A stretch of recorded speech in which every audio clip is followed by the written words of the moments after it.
Hello and welcome to the Bowling University studio from the International Bowling Campus in Arlington, Texas. I'm Kelly Bednar and I'll be your host for this edition of the Bowling University Profit Break. Thanks for joining us. Our mission here at Bowling University is simply to enrich people's lives personally and professionally. And the Profit Break is an opportunity for sharing insights on how to grow revenue, reduce costs, and enrich yourself, your team, and your business. If you're joining the Profit Break for the first time, welcome. We're glad you're here. Give us 15 minutes and you'll be on your way to improving your profitability. On today's show, we're going to talk about increasing your profitability through an area often forgotten as a way to increase your bottom line: bowling maintenance budgeting.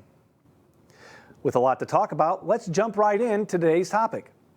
In developing a maintenance budget, this Profit Break is based basically on the online course. We'll talk about more at the end of the course, at the end of this show. As we got into the program, as we built, we were looking to have an opportunity for bowling center managers and owners together to figure out what's the best way to calculate their budget within the department. And the biggest one was always, how many hours do I have to factor into what's going on? So we're going to talk a little bit about that today. We're also going to talk about calculating parts and hardware and how that all factors in. And finally, there's that delicate balance of labor, purchasing inventory, and the overall machine performance. So a strong program requires a budget. Shocking to me is how many bowling centers around the country, as we travel through doing our maintenance program boot camps and our 4-day schools in partnership with the Classic Products Task Force, in a survey of our last 4 courses that we've taught, not one bowling center we spoke to had an official outline budget for their maintenance department. You will find it is that centers that actually have a strong maintenance program actually budget and eventually spend less overall on their budget, their maintenance budget, compared to centers with no plan or budget in place at all.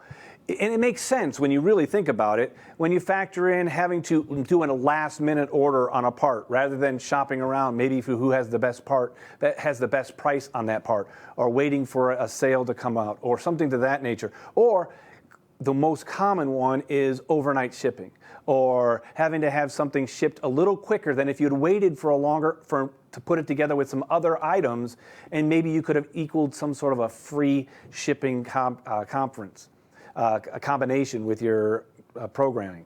So when you think about in the long run, when a center has a strong maintenance program, they spend less, not more, than ones who don't have a budget in place and a good, strong program in place for their maintenance department. So let's talk about some of the things to budget for. Inventory, such as spare machine parts, nuts and bolts. That might be, that's what we call it, parts and hardware, your machine-specific machine parts, and then your generic parts and hardware. You need to budget for all of that as you go along. You need to budget for your labor hours, the hours to perform maintenance tasks. But you also, not always do you have all your labor internal. Maybe it might be external. And some of those might be contractors for you might contract to come in to do major repairs, or maybe you have a standard working agreement with a state labor contract with a contractor come in once a month, or once every other month, or maybe once every other week. These all need to be budgeted into the overall scheme of things in your budget. And then finally, it seems like it wouldn't be very much, but if you got some old computer that you can budget for, or maybe some software, somehow to keep records accurate.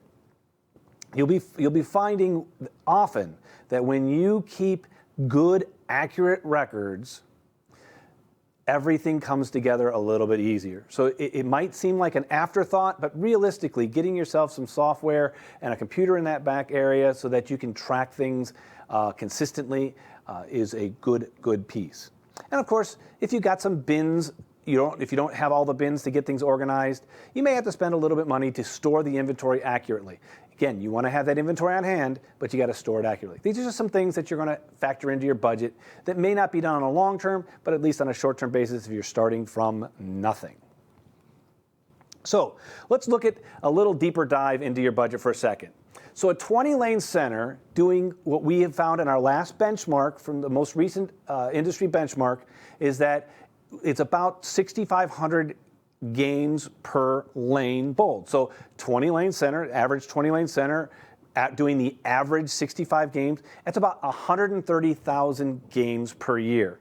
Well, at that number of games per year, we have an industry benchmark that we feel is an accurate number. You can be slightly above or slightly below, but it's at least a nice benchmark to work from of 3 cents per lane. Per line, say it correctly. At 3 cents a line, that's going to get you around a $3,900 yearly budget. That might be higher or that might be lower than you're currently using. What you have to do is at least figure out, do you have that budget? If you have that number to work from, at least you're working forward from there. This is your parts and hardware budget. This will be the machine-specific parts and your nuts and bolts and things of that nature. You should be tracking all of this. You should know exactly how much you are putting into your maintenance, parts, and hardware. That's budget piece number one. This comes out to about $325 a month. Now, you may spend 3 times that on a major part that needs to be put into place in 1 month and then not spend it as much nearly for the next 2 months. But overall, as an average, if you've got that budget to work from, at least you know. We're not talking about any major upgrades or major changes, and maybe you do have to have a little bit more deeper dive if you're way behind the curve. We'll talk about that in other profit break segments.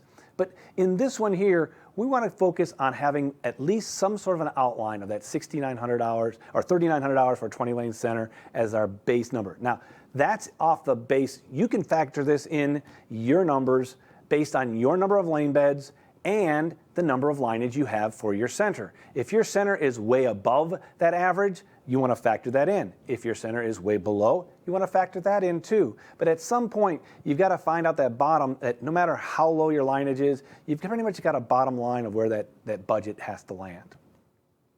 So now let's talk about maintenance hours. How much labor do I really need in my bowling center? It's a big piece to the puzzle, because if you know how many people you want, hours you want, it can determine how many people you need on your staff. And a lot of that has to do whether you're doing a contractor or not.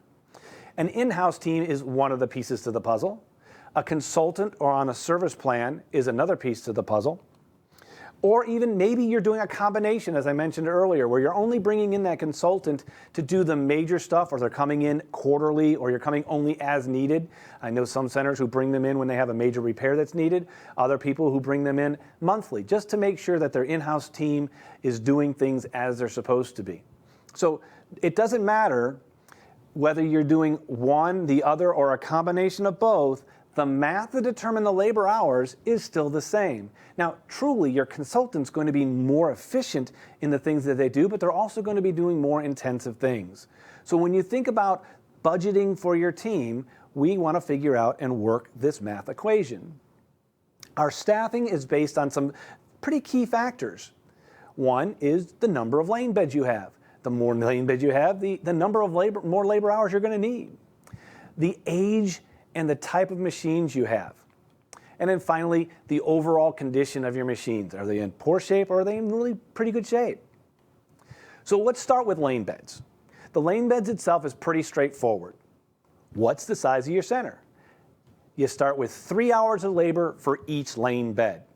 If you have a 20-lane center, that means 60 hours of labor. If that's a 40-hour person and then 20 hours is a contractor, or maybe it's a full-timer and a part-timer, and the part-timer doesn't work the week we bring the consultant in, all of those factor in. So it's 60 hours if you had a 20-lane center, 3 hours as a base starting from. But we're going to adjust that slightly based on our machine type.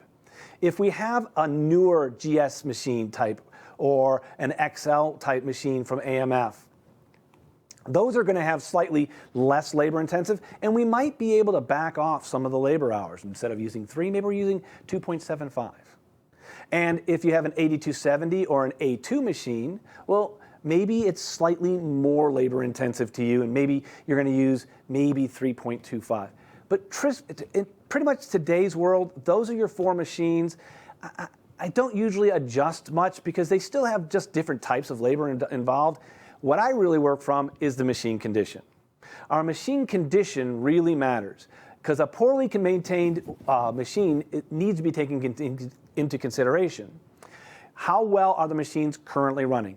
Are they running poorly? We may need to add another half an hour per lane bed. Or if they're running really well, maybe we subtract a quarter hour. This is really where I make most of my changes when I'm working on a machine. I don't usually change for machine type, but machine condition we absolutely do. Are there or have the machines been neglected or prone to more breakdowns? So the number of labor hours needed will be most influenced by the condition of your machines. Here's a little graph for you to take a look at. You start with your labor hours, and like I said, I'm not going to look at the machine type so much, but in this example, we'll take a look here. So baseline, we have 3 hours. As a machine type, you might maybe be able to deduct 0.25 hours. And I don't use, that's only for the newest or brand new machines. But really machine condition, I'm going to add a half an hour if they're really in poor condition. I don't ever do both of these. It's usually just one or the other. When you factor it in, you're either going to have 2.7, 3, or 3.5. You're not going to, don't get crazy in the math. We're either going to be shorten a quarter an hour or we're going to add a half an hour. Those are your 3 options for labor hours. And then you factor in your lane beds, let's call it 20 lanes, and boom, we're either going to be at 55, 60, or 70 hours based on our machine condition or our machine type. But usually, like I said, in this case, we're looking at 60, 70, or 55. Pretty straightforward. So what you really want to get to in this, when you start looking at all of your budgeting, we want to see, do we want to be proactive or reactive? So we have 3 pillars that we're looking at in bowling maintenance. That labor that we just gave you the hours on, your parts and hardware budget, and it all equates to frames per stop. We'll get into that in much more depth in another profit break, but they all need to balance. I could spend a lot of money on labor and a lot of money on parts and hardware to make my frames per stop get really, really good. Or I can not spend any money on labor, not spend any money on parts and hardware, and my frames per stop goes in the tank. Well, I've got to get that fine balance between the 3, and that's really what we're trying to come up with across the whole scheme of our bowling center. When we do that, get ahead of the curve, put a budget in place, we ultimately can save money. For a deeper dive in all of this that we're talking about here in establishing the balance of the labor, the purchasing of your inventory and that machine performance, establishing labor hours, all of this and parts, we go into a very deep dive in the developing a bowling maintenance budget in the OnDemand program here at Bowling University. The OnDemand education and training program is often from most bowling centers around the country at no cost to you as a partnership with your state associations. So you might want to consider looking in for much more deep dive of this rather than this just a few minutes cliff notes here in the profit break. But you, the manager, ownership, maintenance team, anybody on the team, this will be good for you to take a look at. As we wrap up another edition of the Bowling University Profit Break,